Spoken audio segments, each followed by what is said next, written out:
Buenos días. ¿Alguna pregunta?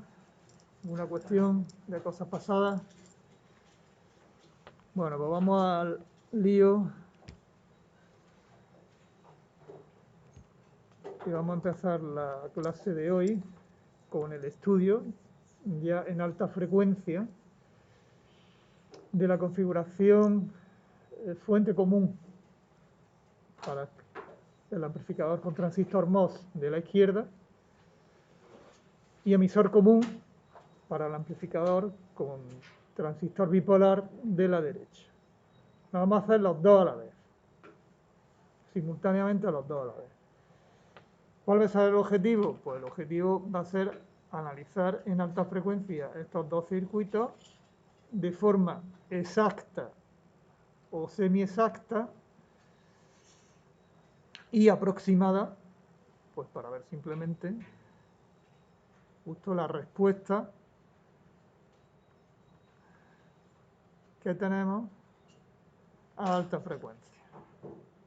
En el modo exacto o semi-exacto veremos los polos ceros que aparezcan en la función de transferencia, porque el objetivo es sacar la función de transferencia.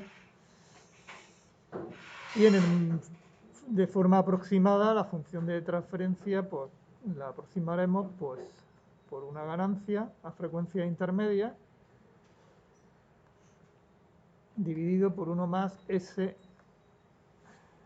dividido por WH, que esta será la frecuencia superior de corte. Es decir, la idea es que para frecuencias inferiores o aproximadamente iguales a WH, esta función de transferencia se puede aproximar de esta forma. A partir del WH hacia arriba, pues ahí si queréis saber cómo funciona, pues no queda más remedio que acudir a los métodos exactos. Pero repito que a nosotros lo que nos va a interesar es la parte donde hay ganancia y por lo tanto con esta nos va a quedar bastante bien, con esta aproximación. Pero que sepáis cuáles son los límites, siempre que sepáis cuáles son los límites, que esa función de transferencia tiene un límite donde es válida, que es menor o aproximadamente igual a esa WH. Eso que lo tengáis siempre muy en cuenta. Bueno, ¿qué vamos a hacer? Como estamos en régimen de alta frecuencia, los condensadores de desacoplo C1, C3 y de bypass C2, pues lo vamos a considerar ya cortocircuitados, porque esas frecuencias están completamente, la impedancia prácticamente es cero de cada uno de ellos. La segunda parte es, como siempre, anular las fuentes de continua y utilizar el modelo equivalente, y ya lo que vamos a hacer es utilizar el modelo equivalente incluyendo las capacidades parásitas que vimos ayer en la clase. Entonces, si hacéis eso, pues el resultado de los dos circuitos, de sustituir los transistores por sus modelos equivalentes, es lo que estáis viendo en los circuitos de abajo. Entonces, si os fijáis en los dos de abajo, el de la derecha y la izquierda, fijaros que hay una zona que he pintado en rojo que es idéntica. Tiene un condensador, puerta fuente, un condensador C sub pi, el CGD es lo mismo que el C sub mu, la G sub m por VGS o G sub m por VPi, la resistencia de salida, la RD, la RC, la RL, la CL. Es exactamente igual. Lo único que varía es la parte de la entrada. Que en esta configuración emisor común, tiene esta resistencia RX que metimos ahí para fastidiar y la RPi. Entonces, ¿cómo podemos analizar los dos circuitos de forma idéntica? Porque ya tenemos cosas que son iguales. Pues hombre, mira, a mí lo que se me ocurre es que la parte negra, la parte del circuito que la tengo pintado en negro, a eso le voy a calcular el equivalente Thevenin y entonces lo pongo en una fuente de tensión Thevenin en serie con una impedancia Thevenin y ya hago los dos circuitos completamente iguales. Pues vamos a hacer eso. Bueno, ¿cuál sería la tensión Thevenin de este primero? Vamos a llamarla VSIG prima, pues la tensión que cae en la resistencia RG abriendo todo lo que está ahí en rojo. Pues un divisor de tensión, como siempre, ¿no? El RG partido RG más R sig por V sig. Esa sería la tensión Thevenin de este circuito. ¿Cuál sería la resistencia Thevenin? Que vamos a llamarla R sig prima. Pues el RG paralelo con R sig. Esa sería la resistencia Thevenin y tensión Thevenin de ese primer circuito en negro que tenemos a la izquierda. Para este otro, ¿cuál sería la resistencia Thevenin? R sig prima. Pues aquí está claro que tengo, fijaros, tengo que anular la fuente, de acuerdo, circuito, pongo R sig, RS, RB en paralelo, todo esto va en serie con RX y además en paralelo con RPi.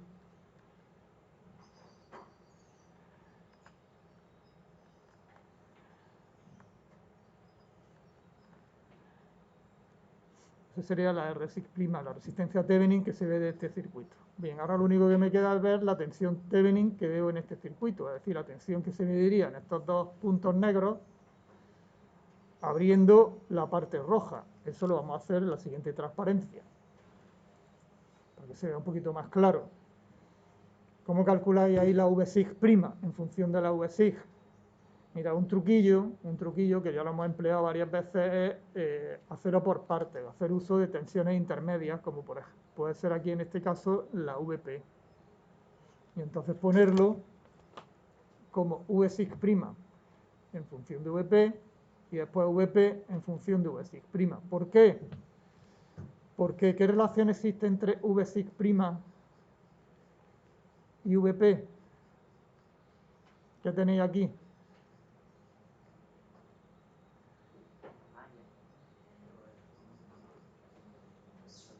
Un divisor de tensión y por lo tanto, ¿qué saldrá? V sig prima partido VP, ¿qué saldrá?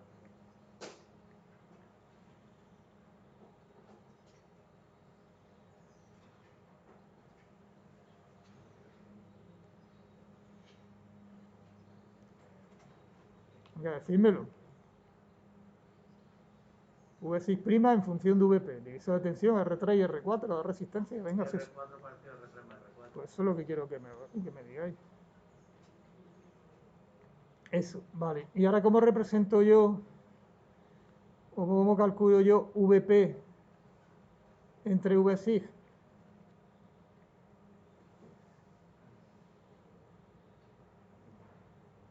¿Qué tengo yo ahí ahora?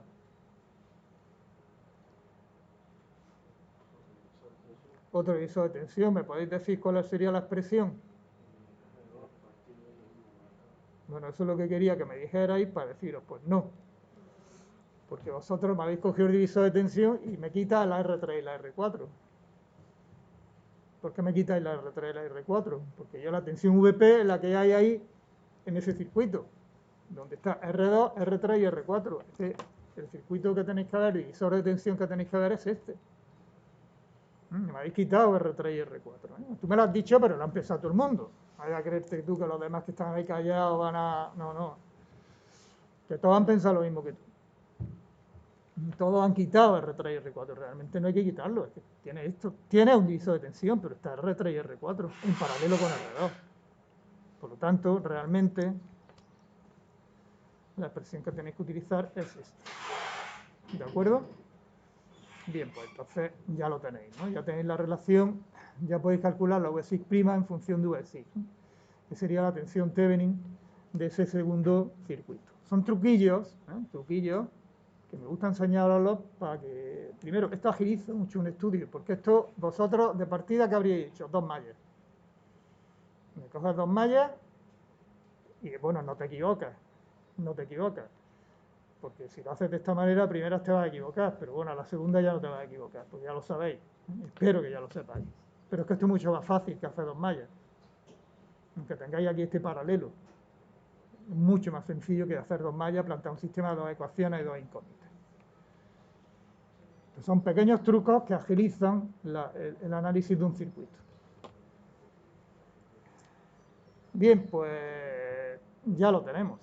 Tenemos esos dos circuitos, el de la izquierda, que era la configuración con MOSFET, el de la derecha, que es la configuración con bipolar, y todos se reducen al circuito central que estáis viendo ahí en la transparencia. Algo común, que es lo que está pintado en rojo, y lo que no es común es el equivalente Thevenin, V6', R6', que cada uno tiene un valor diferente. Esa sería la particularidad, ¿no? Que cada uno, V6', R6', pues varía dependiendo de la configuración con la que estamos trabajando. Bien, entonces ya nos centramos exclusivamente en el análisis de este circuito que va a ser común a todos, a los dos. Entonces por eso digo, vamos a hacerlo los dos a la vez, y efectivamente los vamos a hacer los dos a la vez. Bien, pues vamos a analizarlo. La idea es, primero vamos a hacer el análisis exacto, ¿eh? Primero vamos a empezar con análisis exacto. Y en este circuito también se puede hacer. No es complicado, sale una fórmula un poco larga, pero bueno, no es complicado. El objetivo, calcular la función de transferencia T de S, exacta. Será V0 de S partido V sub I de S. Bueno, más que VI, el objetivo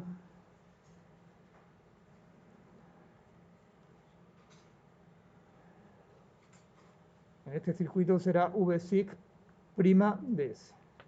Relacionar salida con esta entrada que tenemos aquí. Y después ya particularizamos cuánto vale V6' para cada uno de los circuitos. Bien, aquí vamos a coger una mezcla de nudos Mayer, que es lo más cómodo. ¿Eso cómo se sabe? Porque después de hacer muchos circuitos, es que no hay otra. Eso no es una varita mágica, no hay una regla. Vamos a coger primero el nudo A. Y en el nudo A vamos a decir que la corriente que viene por aquí, por este condensador, pues se va a ir por esta fuente dependiente, por esta resistencia y por este otro condensador. Bien, fijaros, aquí puedo llamar VPI o VGS, CMU o CGD, CPI, CGS, G sub M VGS, G sub M VPI, o también lo puedo llamar V sub I, porque este nudo también lo puedo llamar por conveniencia, porque muchas veces lo llamamos así, resistencia de entrada, corriente de entrada, pues tensión de entrada, vamos a llamar esto V sub I. Entonces aquí tendríamos pues, G sub M por V sub I. Bien, entonces la corriente que viene por el condensador C sub mu, si queréis ya lo escribo directamente, es VI menos V0 por la admitancia del condensador. La corriente que baja por la fuente, G sub M VPI o G sub M VI, la que pasa por la resistencia RL es V0 partido RL', donde RL' es el paralelo de RD y RL o RC y RL. Y la corriente que baja por aquí, que es V0 por SCL. Aquí lo tenéis. Vale. Fijaros, aquí tenéis una relación directamente entre V0 y V sub I, por lo tanto yo puedo poner V0 en función de V sub I, o V sub I en función de V0. VGS y V sub I es lo mismo, VPI es lo mismo. Aquí puedo poner una relación VI en función de V0. O V0 en función de V sub I. Mejor VI en función de V0 porque después pondré V sub I' en función de V sub I. Más cosas.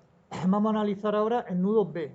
El nudo B me dice que la corriente I sub I pues va a circular por este condensador C sub pi y este otro condensador C sub mu. Pues simplemente es VI por la admitancia y aquí VI menos V0 por la admitancia correspondiente. Aquí lo tenéis, ¿no? VI admitancia CGS, VI menos V0 admitancia CGD. Y por último vamos a coger este bucle que tenéis pintado aquí en verde, donde básicamente aquí aplicamos ley de Mayer, tensión de la fuente V6', la que cae en la resistencia R6', que es I sub I por R6', más la que cae en el condensador, que es la propia V sub I. Aquí lo tenemos, sí. Y en cuanto a los condensadores, ¿es obligatorio ponerlos como admitancia? ¿No se puede poner como impedancia de una partido? Bueno, sí, te puedes dividir entre 1 partido SGS, pero es lo mismo, al fin y al cabo. punto de vista matemático, mejor ponerlo así, ¿no? Poner VI entre 1 partido SG, ponlo directamente de esta forma, ¿no? Simplifica, es que simplifica los cálculos. Bien, ¿qué hacemos? Pues simplemente, fijaros, ahora si combinamos esta ecuación segunda, la I sub I, y la metemos aquí, pues eso nos permite relacionar la V' con VI y V0. V' con V sub I y V0. Y entonces eso quedaría de esta manera. Donde VGS, aquí he puesto VGS, pero realmente es la VI. Entonces tenéis V' en función de V sub I y V0. Y como aquí arriba teníamos el V sub I en función de V0, pues esto me lo llevo aquí. Y en definitiva tengo una relación entre V' y V0, que es lo que quería yo obtener. Yo lo que quería obtener es esta relación. Por lo tanto, ya tengo la relación V' en función de V0, combinando estas dos ecuaciones. Bien, si lo combináis, si eso lo hacéis, eso, bueno, yo os aconsejo que este proceso también lo hagáis vosotros, lo repitáis, para que veáis cómo que le echéis un ratillo, ¿no? No es difícil, pero bueno, esto echéis un ratillo para comprobar que está todo correcto. Bien, si entonces ponéis el cociente V0, V6', lo ponéis de esta forma, pues nos queda este cociente de polinomio, que estáis viendo aquí. Polinomio de primer orden, arriba, es decir, hay un 0 a frecuencias distintas de 0, y un polinomio de segundo orden en el denominador. Es decir, tenemos dos polos. Tenemos un 0 y dos polos. ¿Qué más cosas estamos viendo? Pues estamos viendo aquí, bueno, que este polinomio de arriba, cuando S tiende a 0, tiende a 1. Y el polinomio de abajo, cuando S se hace 0, también tiende a 1. Luego, a frecuencia 0, V0 partido V' tiende a menos G sub M RL'. Esa es la ganancia de frecuencia intermedia, pero no es la ganancia global, no es V0 entre Vsig, sino es V0 entre una Vsig', una tensión intermedia. Entonces, esa ganancia vamos a llamarla, en vez de llamarla A sub M, yo voy a llamarla A sub M'. Entonces, a esto vamos a llamarla ganancia de frecuencia intermedia, pero prima, para ver que está relacionado con esa tensión Vsig'. Después, si queremos calcular la ganancia de frecuencia intermedia de la relación V0 partido Vsig sin prima, pues esa la llamaremos A sub M sin prima. Y eso ya depende si aún estamos utilizando el transistor bipolar o el transistor MOS. Ya eso depende de los dos transistores. Aquí está unificado para los dos. Bien, pues entonces, de forma un poco más compacta, pues yo lo puedo escribir de esta forma. La ganancia de frecuencia intermedia, el 0 en el numerador y un polo doble en el denominador. En principio lo puedo poner de esta forma. Ahora bien, como tenemos una red donde solamente hay condensadores, no hay ningún inductor, no va a haber mecanismos de resonancia, aquí el delta que aparece en este polinomio, a ver, me he perdido aquí. El delta que aparece en este polinomio va a ser mayor que 1. ¿Eso qué significa? Que vamos a tener raíces reales, no va a haber raíces complejas conjugadas. Y por lo tanto podemos ponerlo de esta forma. Vamos a tener dos raíces reales, porque tenemos una red exclusivamente formada por condensadores y resistores, y aparte de las fuentes que tengamos por ahí, ¿no? Entonces, pues vamos a tener esta situación.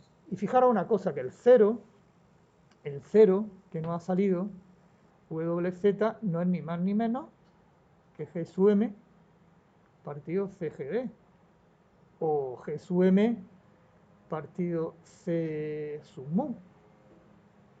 Y acordaros, cuando estuvimos ahí viendo ayer la ganancia de corriente en cortocircuito unidad, vimos que nos aparecía un 0 y ese cero estaba situado a frecuencias bastante mayores que los polos que nos aparecían en esas funciones de transferencia. Con lo cual, pues cabe pensar pues, que, bueno, pues, que ese cero pues, es el mismo, si es que es el mismo y lo vamos a tener a frecuencias mayores, probablemente VZ será mayor que W1 y W2, por lo menos mayor que la dominante. Aquí puede que haya alguna frecuencia dominante y por lo menos será mayor que la dominante. Es decir, podemos encontrarnos varias situaciones, o dos situaciones. Vamos a suponer que la dominante es la W1, imaginaros que el W2 viene por aquí, y imaginaros que el WZ viene por aquí. Esa podría ser una situación. Otra situación podría ser que la dominante sea W1, que después venga el 0 y después venga el W2. Podría ocurrir, pero siempre, que lo vimos ayer, que la zona de interés, ¿cuál era? Pues de donde tenemos ganancia 1 hacia frecuencias inferiores. Y esa frecuencia de ganancia 1 era superior al 0. Por lo tanto, o estamos en la situación de la izquierda o la de la derecha, pero el 0 no lo vamos a tener por debajo de la frecuencia dominante, eso está claro. Porque realmente la frecuencia dominante es la que nos está dando donde hay ganancia. Dice, W1 para abajo va a tener que ganar ganancia y para arriba no tengo. Bien, si yo represento la función sin el A sub m, ¿qué tendría? Pues vamos a ver, el 0, sabéis que hace así, 0 y a partir de aquí sube con 20.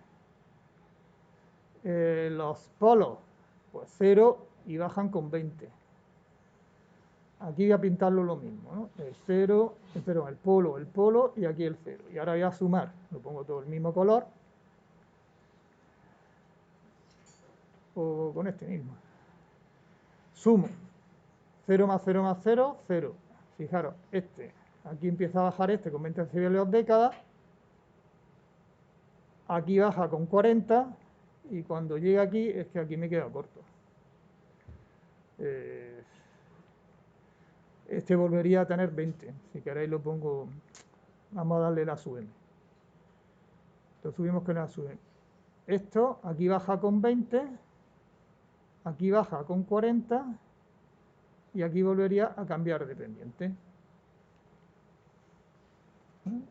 20, 40 y 20. En ¿qué es lo que tendríamos? Baja con 20. ¿Y por qué he puesto aquí una línea que me ha salido aquí de esta forma? No sé por qué me ha salido esta. Bueno, porque he señalado antes y se ha quedado aquí. Bueno, pues ya está. Viene por aquí y después viene por aquí. Sería otra forma, ¿no?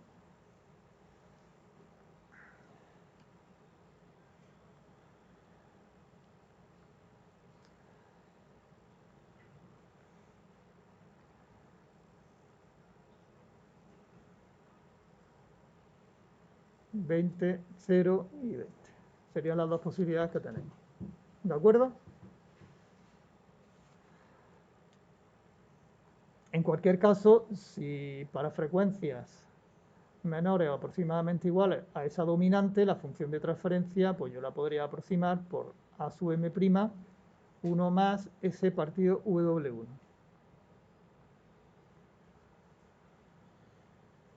Es decir, a mí me interesa a partir de aquí para abajo, o de aquí para abajo. Bueno, una la he pintado con A sub m' igual a 1 y aquí con una sub m' distinto de 1, mayor que 1. ¿De acuerdo con esto? ¿Aquí alguna duda, alguna cosa? Bien, esto sería el método exacto. Lo único que habría que echar es números. Aquí tenéis un polinomio, que no hay problema, tenéis un polinomio de segundo grado, calculáis los ceros y ya te da, de forma exacta calculáis W1 y W2. Aquí no hay ningún problema. De al cuadrado, así, la expresión de 100. Esto no hay problema. Aquí ya tenéis el método exacto para calcular W1 y W2. Este es el exacto.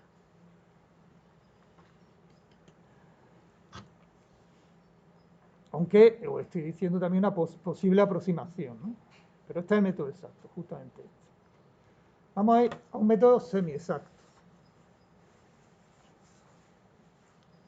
Vamos a repetir lo mismo, estamos en la misma circunstancia de antes. Claro, yo tengo mis dos polos, W1 y W2. Aquí no ha cambiado nada, el 0 lo tengo donde está. Y ahora voy a operar en el denominador. Voy a operar en el denominador. Y lo voy a poner de esta forma. Si operáis, multiplicáis ese partido W1 más 1 por ese partido W2 más 1, pues tenéis estos términos. ¿De acuerdo?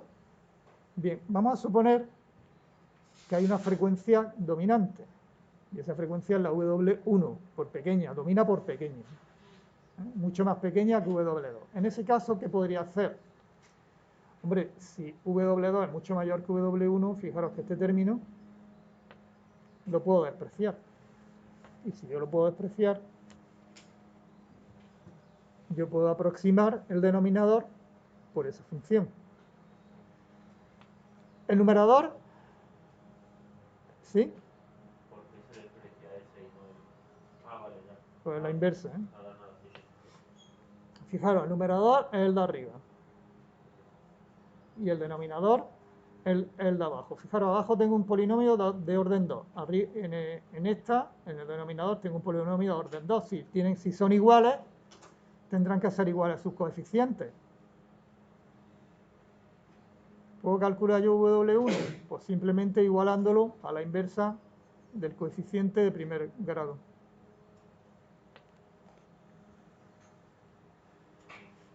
Ya lo tenéis.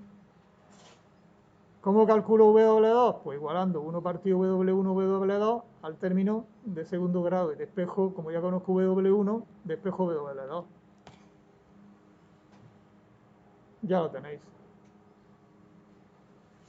Entonces tenéis una forma semi-exacta, porque fijaros, hemos hecho una aproximación para obtener unas expresiones semi-exactas. El método exacto es coger la expresión de la ecuación de segundo grado y sacar las raíces. Ese es el método exacto, te saldrá un número. Como que quieras meter la expresión ahí, te puede salir un chorizo, pero vamos, ahí no hay manera de analizar nada. Yo lo que aconsejo es que cojas un número, que te saque el número, porque la expresión que saldría sería horrorosa, es que ni lo intentéis. Pero con esta pequeña aproximación, fijaros que salen cosas un poco más bonitas, son largas, pero no salen tampoco demasiado feas. Bien, en este caso, pues ya lo tengo. Ya tenéis las expresiones para sacar esa W1 y W2, esos dos polos, de forma semi-exacta, con esta pequeña aproximación, siempre que haya una frecuencia dominante. Claro, en este caso, pues yo puedo expresar la TDS, de nuevo, para frecuencias menores o aproximadamente iguales a la frecuencia dominante, como el A sub M, S partido W1 más 1. Yo lo puedo expresar de esa forma.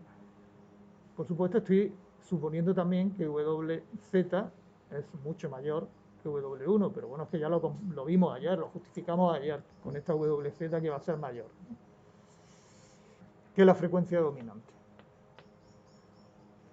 Es decir, incluso en este rango de frecuencias puedo todavía aproximar la función de transferencia por esta todavía más simple, que es un filtro de paso baja de primer orden.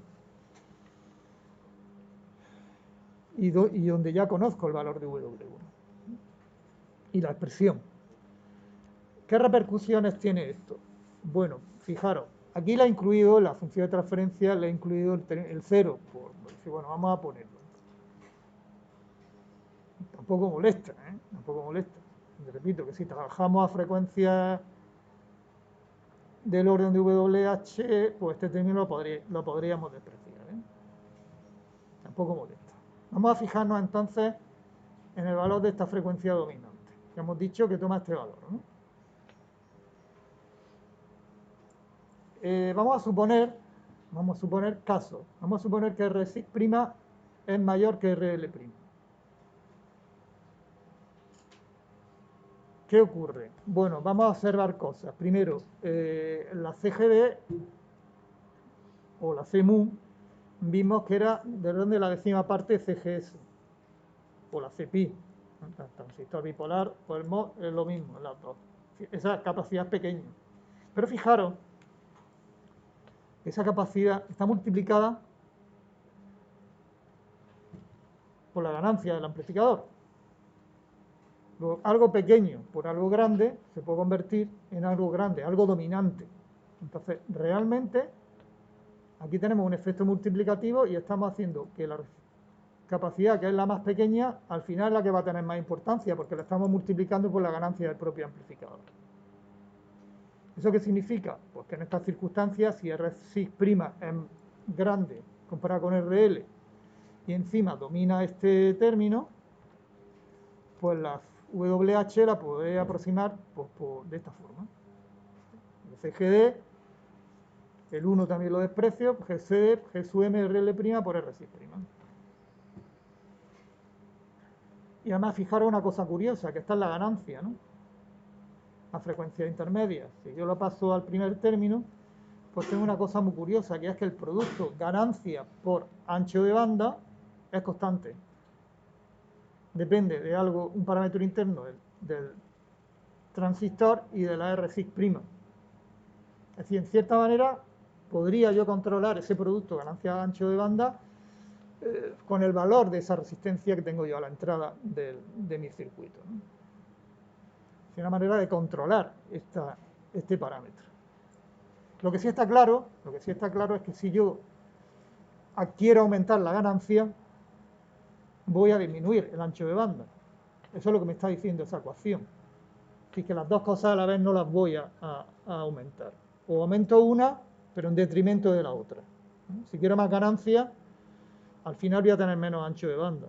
Si quiero más ancho de banda, va a ser a costa de tener menos ganancia. Fijaros que esto se puede sacar con esa pequeña aproximación que hemos hecho antes. Es decir, lo del método semiexacto. Hemos obtenido una expresión que nos permite analizar cosas y nos permite diseñar. Cuando vayáis a diseñar, y yo quiero diseñar un amplificador de ganancia tal, que da ancho de banda tal, pues aquí estas son las expresiones con las cuales tenéis que trabajar. El método exacto no te sirve, o te saldría una ecuación enorme, donde ahí no hay manera de meterle mano, o al final te sale un número, donde al final no puedes tampoco hacer diseño, no voy a ir probando a ver qué ganancia me sale, a ver qué ancho de banda me sale, no, aquí tenéis las expresiones, con estas expresiones aproximadas. Viene el otro caso, con una resistencia R6' menor que la resistencia RL, pues quien va a dominar sería este otro término, y por lo tanto la frecuencia superior de corte pues se podría aproximar por esta otra, por 1 partido CL más CGD por RL'. Donde de nuevo quien va a dominar es la CGD, la CGS, que es la mayor, en ningún caso está controlando la frecuencia de corte, superior de corte de mi amplificador. Y aquí de alguna manera, bueno, pues yo podría aumentar el ancho de banda, pues controlando esta RL' que tengo aquí, que ya sabéis que es el paralelo de una resistencia de carga con la RC o la RD, que eso sí forma parte de vuestro circuito, que podéis tocar, que podéis variar. Bien, pues ya lo tenemos todo. Ya hemos analizado de forma exacta o semi-exacta la respuesta en frecuencia de un amplificador con transistor bipolar en la configuración emisor común. ¿Qué pasa si la RL' es aproximadamente igual que la... Pues si fueran iguales, ya es que tienes que coger la expresión de arriba completa. Si no domina una ni otra, ya tienes que coger la completa. Si estás en una situación intermedia, no te queda más remedio, ¿no? Que coger una u otra. O sea, coger la combinación de las dos. Pues que ya lo tenemos todo. Que hace unos días, la semana pasada, estudiamos la respuesta en baja frecuencia con un método semiexacto. Para este circuito, a recordar que estábamos analizando cada condensador por separado, cortocircuitando el resto, y propusimos una expresión que era esta, Acordaros que tenía 3 polos y un cero en frecuencias distintas de cero, siempre todo multiplicado por la ganancia en frecuencias intermedias. Y ahora lo que acabamos de... Esto era semi-exacto, ¿eh? Esta era una propuesta que hicimos nosotros. Y aquí es la parte correspondiente a alta frecuencia. De nuevo, cero también a frecuencias distintas de infinito, en este caso, y 2 polos. Que estos polos WPA y WPB, pues ya como vosotros queráis, o lo hacéis de forma exacta o semi-exacta. Ya me da igual, porque en cualquier caso se puede calcular sin problema.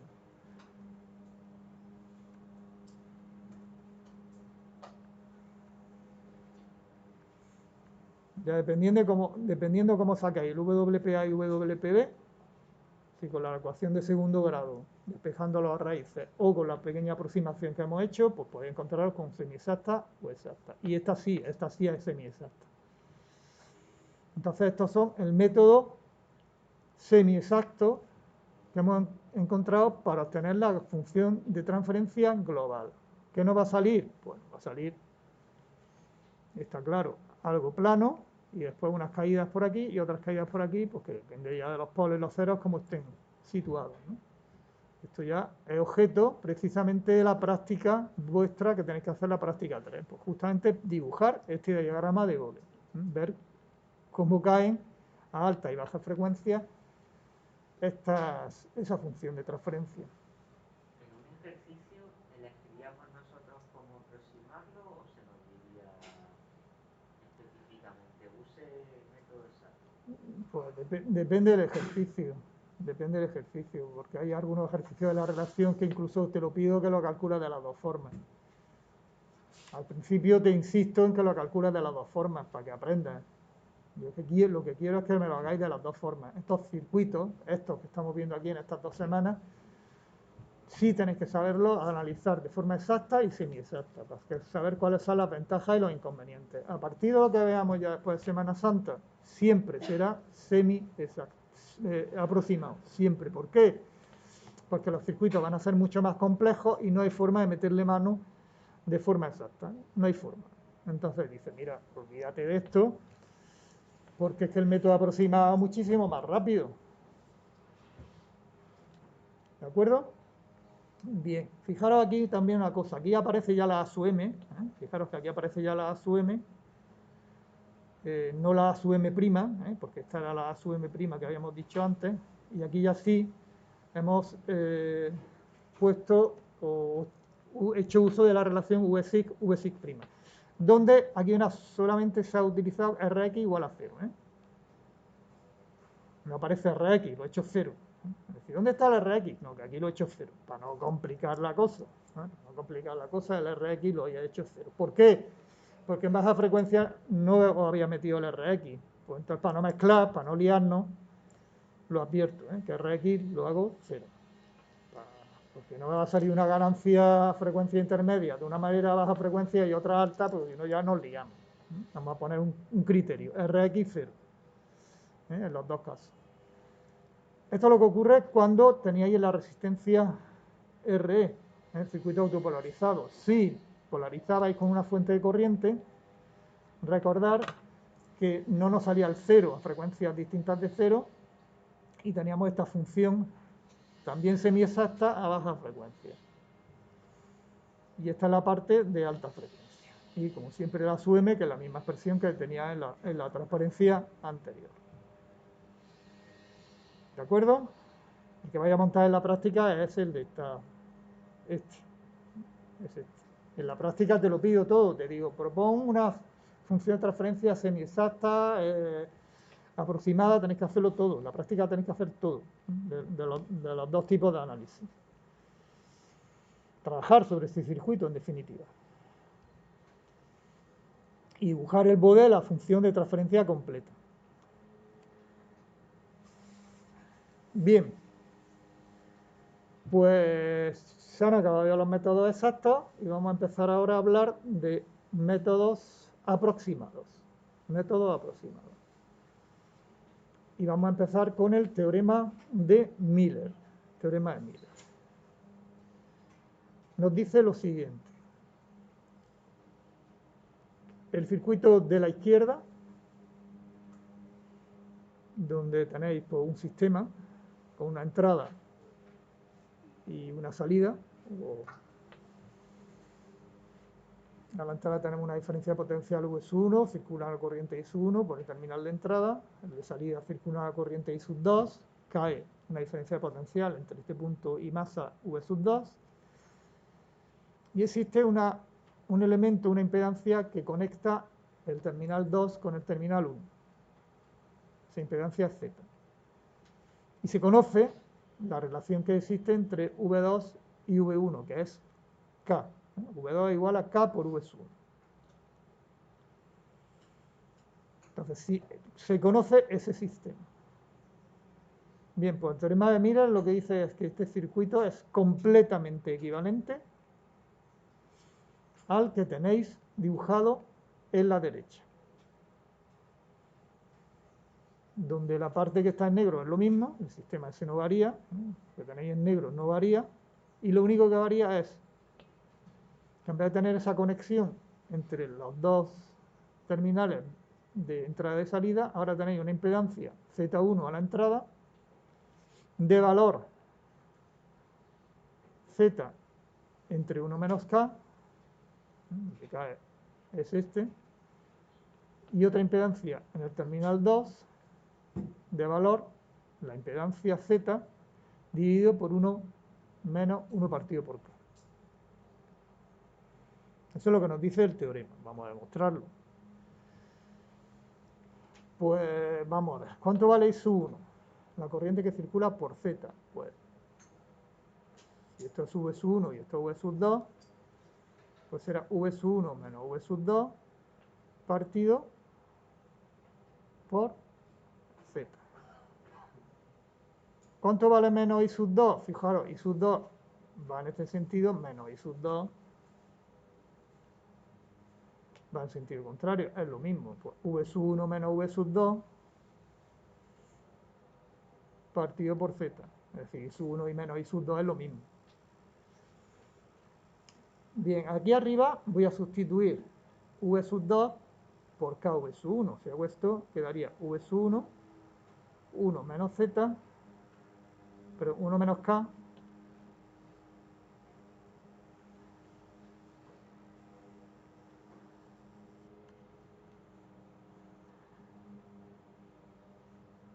partido por Z. Es decir, V1 partido Z, 1 menos K. O lo que es lo mismo, V1 partido Z1. Justamente lo que dice el teorema. Porque aquí tenemos que V1, aquí tenemos que V1 es igual a I1 por Z1.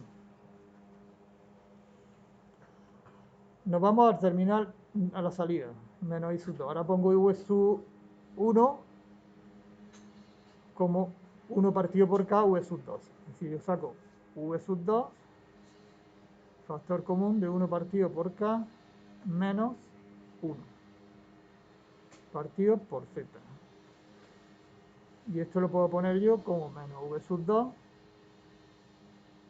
por 1 menos 1 partido por K partido por Z. O menos V2 partido Z sub 2, donde Z sub 2 no es ni más ni menos que este término. Ya lo tenéis, porque aquí V sub 2 es igual a I sub 2 por Z2. Y estoy teniendo el mismo resultado.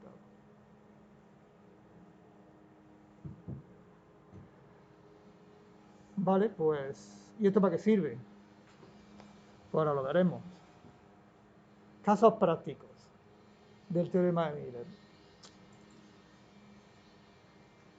Mira, casos prácticos pueden ser situaciones como las que hemos visto en las transparencias anteriores. Porque yo he visto una situación en la cual, en esta misma clase, hemos visto un condensador que une la salida con la entrada, que es el condensador CGS. Vamos a echar para atrás para que lo veáis de nuevo. Tengamos que ir mucho, a ver dónde está el circuito. Aquí, la CGD o la C sub mu, fijaros que está conectando este terminal, que sería el V2, con este terminal que podría ser el V1. Podría tener ese circuito. Algo que conecta la salida con la entrada a través de esa impedancia, de ese condensador.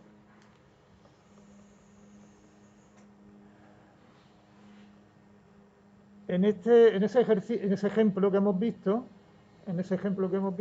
la ganancia era un amplificador que tenía una ganancia negativa y mayor que 1.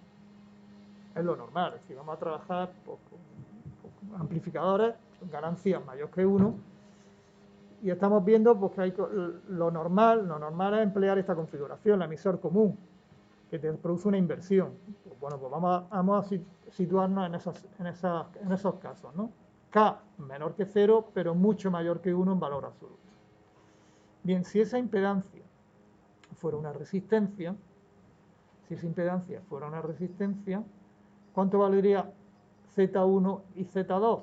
Pues sería R partido 1 menos K. Pero claro, si K es negativo y mayor que 1, ¿qué ocurre? Pues que el R1 va a ser mucho menor que la R. ¿Qué pasa con la R2? Porque la R2 sería R partido 1 menos 1 partido por K. K es muy grande negativo, luego esto va a ser prácticamente despreciable frente a la unidad. Entonces la R2 va a ser aproximadamente igual a la R. Entonces, si aquí como impedancia pongo una resistencia, la R1 va a ser muy pequeña y la R2 va a ser aproximadamente la misma R que teníamos antes. ¿Qué pasa si tengo yo un condensador? Como es el caso del ejemplo que hemos visto en la configuración fuente común o emisor común. Teníamos el C sub mu o el CGE, que hacía de realimentación entre salida y entrada. Bueno, ahí la impedancia de mi condensador será la misma impedancia entre 1 partido por K. Entonces fijaros que me aparece con una especie de condensador equivalente que sería mi C sub 1, que sería este, C por 1 menos K. Ese sería el condensador. Es decir, aquí tendría que poner una impedancia Z1, que vendría dada por esto, que es lo mismo que si pusiera un condensador de valor, el que tenía antes, multiplicado por 1 menos K. Es decir, tengo un efecto multiplicativo. Es como si pusiera un condensador pues más grande. ¿Cuánto de más grande? Pues multiplicado por la ganancia de este circuito. Esto se conoce con el nombre de efecto multiplicativo Miller. Miller porque fue el señor que desarrolló este teorema. Efecto multiplicativo Miller. Es decir, tengo un condensador que parece que es pequeño, pero si le aplica el teorema, hace mucho daño, porque es una capacidad que aumenta su valor. ¿Qué pasa con la Z2? Bueno, pues la impedancia Z2 sería la Z entre 1 menos 1 partido por K, dividido entre 1 menos 1 partido por K, entonces tiene una especie de condensador equivalente que sería el C sub 2, que sería este. Claro, si K es grande, negativo, pues C2 pues, va a ser aproximadamente igual a C. Es decir, aquí el condensador que pone a la salida pues va a ser prácticamente igual que el que tenemos aquí puesto en el circuito de realimentación. Es decir, aquí no varía. Solamente va a haber efecto multiplicativo Miller en la entrada. La salida del condensador pues, sería uno equivalente en valor. Pero bueno, ya estoy poniendo aquí una capacidad grande, ¿no? Ya estoy poniendo aquí una capacidad grande. Y otros casos que se pueden dar, aunque bueno, ya no son tan prácticos, porque puedes coger una ganancia también negativa, que hay un cambio de signo, y mucho menor que 1. Realmente eso como amplificador no sirve, pero bueno, desde el punto de vista de teoría de circuitos, pues te puedes encontrar un circuito donde tenga ese tipo de ganancia. ¿Por qué no? Pero bueno. ¿Qué pasaría en ese caso? Vamos a analizar solo el condensador.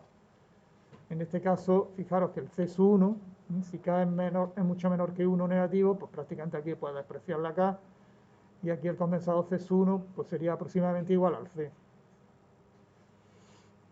Pero en este otro caso, en la salida, el C2, ¿qué tendríamos? Pues es que ahora si K es muy pequeño negativo, pues esto puede ser grande. Luego aquí puedes tener un efecto también multiplicativo a la salida. O sea, en cualquier caso, si la ganancia es muy grande o es muy pequeña, siempre va a haber un efecto multiplicativo de la capacidad que aparece en esta red de la derecha. O aumenta mucho la capacidad a la entrada si la K es grande en valor absoluto, o aumenta mucho la capacidad 2 si la K es pequeña en valor absoluto. Sí, en el primer, donde pone uno justo si K es menos que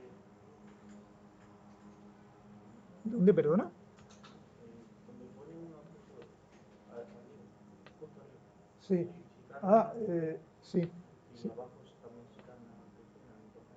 Sí, sí, negativo, los dos negativos, es decir, hay una inversión